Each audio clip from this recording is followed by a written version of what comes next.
Ito po yung kalagayang panahon dito sa Dingalan Aurora. Signal number 1 po ang Aurora, pero ito pa lang naman yung kalagayan niya sa ngayon. Maaraw pa. Ayan, kasalukuyang kumukulimlim, pero medyo may ulap na rin. Ayan. Ayan, tingnan niyo dagat. Napakalapit niya kasi. Iyon.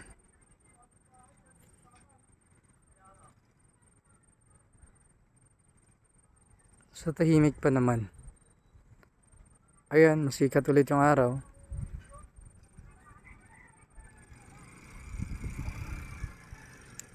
Ewan lang sa mga susunod na oras. Pero syempre pa dapat mag-ingat at mas maging alerto pa din sa pwedeng mangyari.